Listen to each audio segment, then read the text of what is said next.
In this video, we're going to take a look at the Distortion tool. It's a tool that's located up here. In order to access it, I have to select an embroidery object. So once I select an embroidery object, you can see that it's now available. And basically what it does is it distorts the stitches. So let me come in here first, and I'm going to select both of these. And I'm going to make sure that they don't have any underlay on, and the reason is I want to be able to really see what it's doing without seeing the underlay underneath too. So I'm going to select this, and I'm going to come up to the Distortion tool, and it brings up this box, and the first thing that's selected is zigzag here.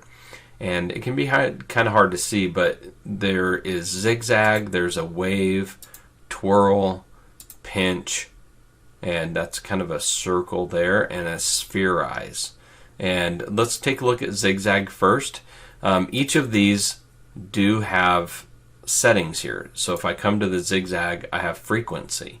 So the frequency of the zigzag, I can turn that up or down, and you can see that it greatly affects the look here. So if I come back to about right here, and then I have the amplitude of like how severe that zigzag is. So it can be kind of hard to see. Let me go ahead and hit cancel so I can go back to a default here. I'm just going to hit OK with this zigzag, and we'll just take a look at it. So it basically is taking these stitches and it's creating this little zigzag effect here. And if I did a slow redraw, you can see that those stitches are kind of going back and forth in like kind of a zigzag. So that's what it's doing to the design. It's distorting it so that it creates that zigzag effect. And I'm going to go back to original here, so you can see here. I do want to make sure that I change the start and end points a little bit so that it kind of goes in a more uniform way, but let's go ahead and select it, and I'm going to come back up to the distortion, and this time I'm going to turn that amplitude up and hit OK. And you can see that basically what it's doing is it's just turning up how much of a zigzag it has, so it has a lot more of angles to it. And that's the zigzag, and you can play around with it and you can change those settings. The next one is the wave, and the main difference with this is it's very similar. So let me go ahead and click OK here, but you can see it's a little softer. It's just a little bit softer of a look to it, especially on the edges here. But it's basically doing a very similar thing where it's almost creating that zigzag look to it. It just looks a little softer. So I won't go into any more of that. The settings are basically the same there, where you can turn the frequency and amplitude up. So let's go to the next one, which is twirl. So twirl is a lot different, and you can see that it just affects the angle of the twirl. So if I go more and more to the right, you can see it's like kind of twisting it more and more, or twirling it more and more. So let me hit cancel. The reason I'm hitting cancel is I just want to get it back to the default setting here, which is this one. So let me go ahead and hit OK, and you can see that it just kind of twirls those stitches. You can see that angle just kind of follows in that manner. Let me go ahead and undo, and let's go back into it, the distortion tool, and we'll go to twirl, and let's turn it all the way up here and hit OK, and you can see that it's a lot more dramatic. So it's just twisting, twirling that shape. And let's take a look at the next one here, which is pinch. And this one's kind of unique because we have what is a radius here, and then we have a scale. Let me just go ahead and hit OK first, and we'll just take a look at this. You can see this little sphere. It makes it look three-dimensional, like it's kind of coming like it's kind of has a bubble to it. So it's really unique. And let me go ahead and select it again. I went to undo, and let's go back into the pinch, and we can turn the radius down so you can see that it's a little bit smaller. And then we also have the scale, and that's the scale of how much of a bubble effect it has. So let's go all the way up on that, and then we have the radius a little bit smaller. We'll hit OK, and you can see that this really makes it look like a bubble has been, added to this shape. So if we do like slow redraw, you can see that kind of how it's building this look.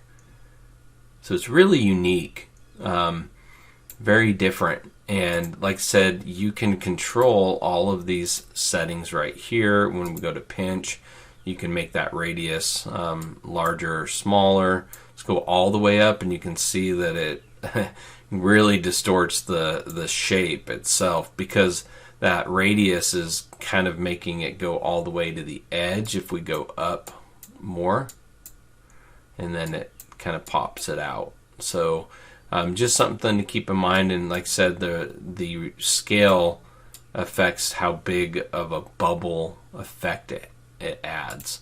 So you can see like this one isn't as extreme. You can see that it looks like it has a bubble to it, or it pops up in this circle area here, but it's not nearly as dramatic as when you turn that scale up.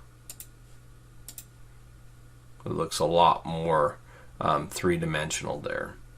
So let's go back to the original, and then the last one we have is spherize, and there is no settings that you can change with this one, and all it really does is kind of makes it more into a sphere or circle. So it's not completely round.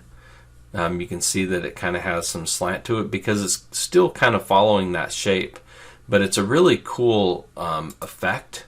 You can see it's more dense there, and it lightens up, and that's what gives it the three-dimensional look. Now, I use the spherize quite a bit on objects that are more circular, like this one here. Let me go ahead and change this start and end point. So it starts on one end and goes all the way to the other. What that does is it eliminates those traveling stitches in there, and it just makes it continuous. So once I have this, this isn't a perfect circle, so this is kind of more oval shaped, but we'll come in here, hit this distortion tool, and we'll go to spherize, and you can see that it makes pretty much a perfect circle there. And it's a really cool effect. And just really quick, just to show you how I utilize this, I'm going to undo that, and I'm going to, let me go ahead and just make a new circle that is a perfect circle. So I'm holding down Control as I create that, and I'm going to convert this to a fill stitch here, and I'm going to make a copy of it. I'm going to copy and paste it, and I'll change the color of it, and I'll go to something that's a little bit different of a shade.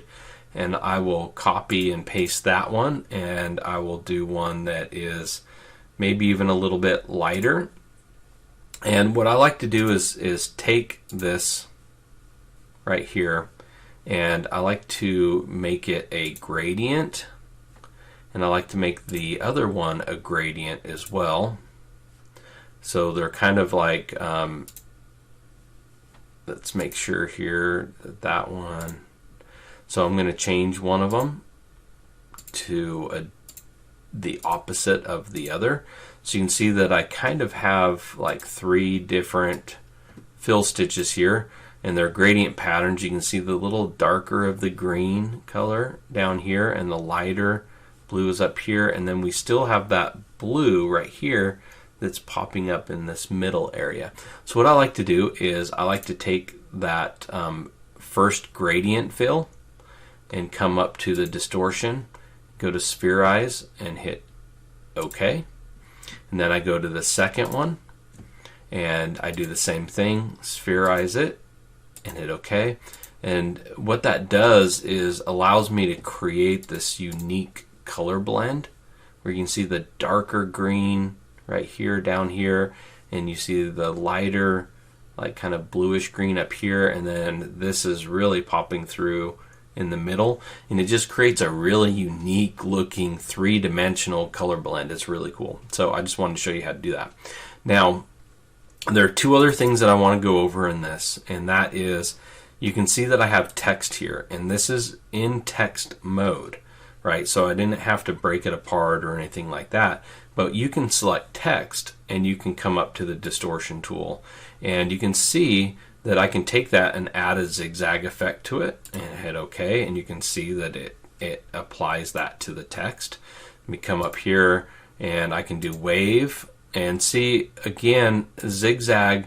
It's a little bit sharper. When I go to wave on the outsides, it kind of rounds the stuff up a little bit, so it's not as like rough or sharp. So that's the advantage of the wave, I guess. The twirl is kind of unique here. You can do some pretty crazy stuff with it, with text, as you can see there. And let's go to undo, and we'll come up here. The only one that doesn't really work for me is this pinch, and the reason is because it's just, it's really only affecting a small area of the text, and I'll just hit OK here, and I've never found a use for that. We'll just put it that way. So on this one, spherize is kind of a cool effect, but you do have to be careful with this. There's a lot of people that maybe in the past have said, oh, I've wanted to do that with text before. Well, you do it using the distortion tool. But the reason you have to be careful is that you can create these really small stitches. So if I come in here to this area, this is not a very wide satin anymore, and so you really have to be kind of careful that you don't make something that's less than about 1.2 millimeters wide here. And if I turn off 3D and I grab my ruler and I just measure the distance from here to here, I'm only at about 0.5 millimeters, so that's not really a lot of space. So it might cause some issues when I'm stitching that out. So you just have to be careful with that. Now the other thing, the last thing that I wanted to point out about all of this is that you only want to apply this effect at the end after you've made every adjustment to the stitches that you want to make. Meaning you have your density, you have your underlay, you have everything set according to how you want it before you use the distortion tool. And here's why. If I select this text that has that distortion applied to it, and let's say I come in here and I say, you know what, I want this to be a 0.5 density, and hit apply, it takes away that distortion. Okay, so because we're regenerating the stitches, it's taking it back to its original form and applying those new settings. There's no way around that.